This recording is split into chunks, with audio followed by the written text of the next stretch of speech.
Article 370 हटाने पर मोहर, लद्दाख को यूटी बनाने को हरी झंडी। सुप्रीम कोर्ट के फैसले से संबंधित बड़ी अपडेट। अनुच्छेद 370 को अस्थायी प्रावधान बताते हुए सुप्रीम कोर्ट ने अपना सुनाया बड़ा फैसला। आर्टिकल 370 पर बड़ी अपडेट देखिए क्या निकलकर सामने आई है। अपनी वो वीडियो के माध्यम से आपको डिटेल बताने का प्रयास करेंगे। जो डिटेल के अंदर जो हेडलाइंस है उसमें हम बता देते हैं। जो आर्टिकल 370 से जुड़ी हुई याचिकाओं पर सुप्रीम कोर्ट का बड़ा फैसला। सीजेआई डीवाई चंद्रचूड़ की अध्यक्षता में बैठी संविधान की बेंच और 5 जजों की संविधान पीठ में 16 दिन की पूरी कर दी सुनवाई। तो नमस्कार दोस्तों, एक बार फिर से स्वागत है आप लोगों का हमारे यूट्यूब चैनल में। एक बार जल्दी से जुड़ जाइए, लेटेस्ट अपडेट है जो भी आप लोगों के साथ हम शेयर करना चाहते हैं तो जल्दी जुड़िए। वीडियो को लाइक कर दीजिए। अगर फर्स्ट टाइम जुड़े चैनल पर बने रहे, चैनल को सब्सक्राइब कर लीजिए। साथ ही साथ बेल आइकन को प्रेस कीजिए ताकि जितने भी नोटिफिकेशन आते हैं कर्मचारी पेंशन संबंधित वो आप लोगों के पास तुरंत पहुंचे। सुप्रीम कोर्ट ने अनुच्छेद 370 को निस्तारित किए जाने की प्रक्रिया को करार कर दिया है और सोमवार को फैसला सुनाते हुए सुप्रीम कोर्ट ने माना है कि अनुच्छेद 370 एक अस्थायी जो प्रावधान था। एससी ने कहा था कि विधानसभा की सिफारिशें राष्ट्रपति पर बाध्य नहीं थी। अनुच्छेद 370 का अस्तित्व समाप्त होने की अधिसूचना जारी करने की राष्ट्रपति की शक्ति जम्मू कश्मीर विधानसभा के भंग होने के बाद भी बनी रहती है। फैसले में कहा गया कि ये अदालत राष्ट्रपति के फैसले पर अपील पर विचार नहीं कर सकती। अनुच्छेद 370 के तहत विशेष परिस्थितियां बावजूद हैं या नहीं, 5 जजों के संविधान पीठ के 3 फैसले चीफ जस्टिस डीवाई चंद्रचूड़ की बेंच के मुख्य थे।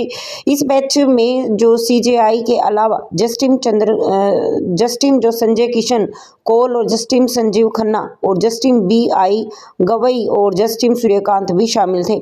सीजेआई जस्टिस गवई ने और जस्टिस जो सूर्यकांत ने एक फैसला दिया। जस्टिस संजीव खन्ना और जस्टिस एस.के. कौल ने अलग फैसला लिखा।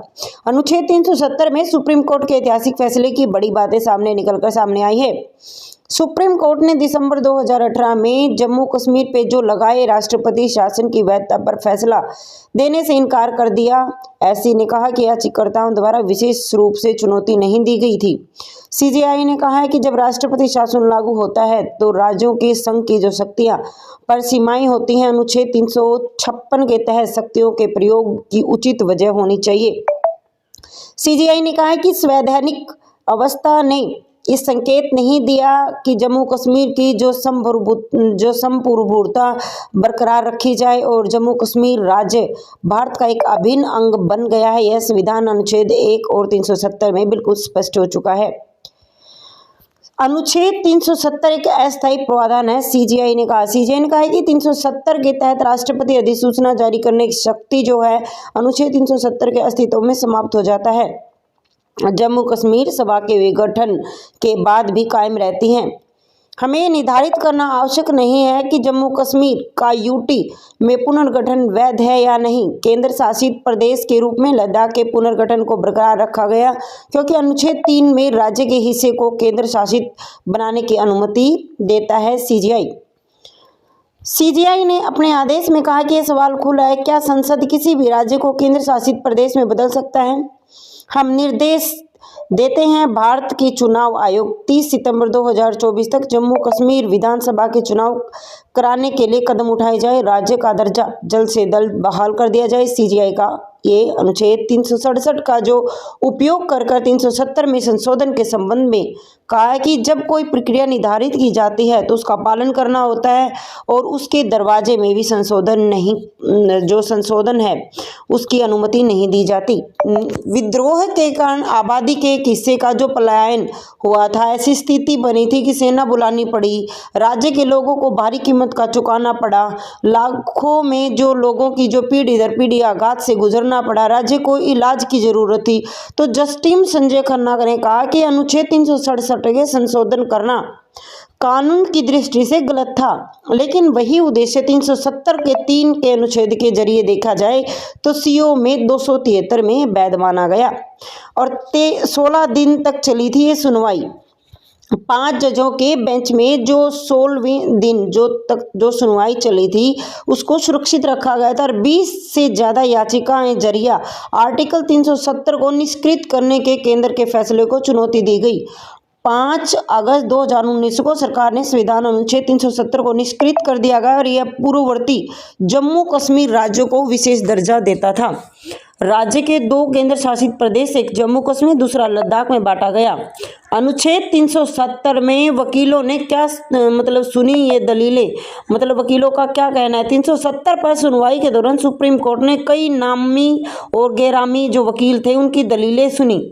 केंद्र की तरफ से अटॉर्नी जनरल और Venkataramani solicitor general, Tushar Mehta, senior जो एडवोकेट्स जो हरीश साल्वे थे, उनकी इनके दलीलें पेश की गई। याचिकाकर्ताओं की तरफ से कपिल सिब्बल, गोपाल सुब्रमण्यम, राजीव धवन थे और सफर साथ दुष्यंत दवे और अन्य सीनियर एडवोकेट्स के जरिए पहुंचे थे।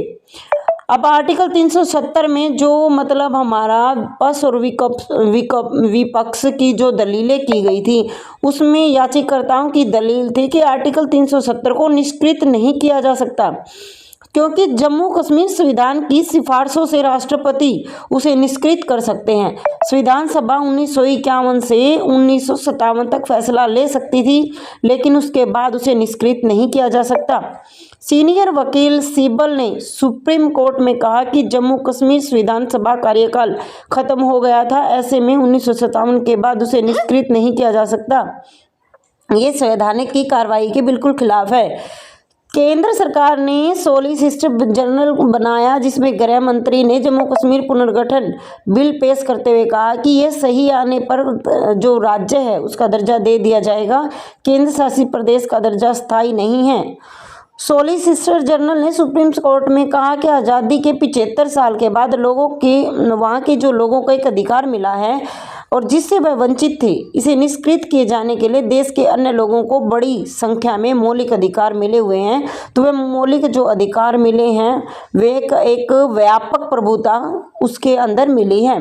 तो ये लेटेस्ट अपडेट निकलकर सामने आई थी। तो दोस्तों, कैसी लगी आप लोगों को वीडियो, कमेंट सेक्शन में जरूर बताइएगा। मिलते हैं किसी नई अपडेट के साथ, तब तक के लिए जय हिंद, जय भारत।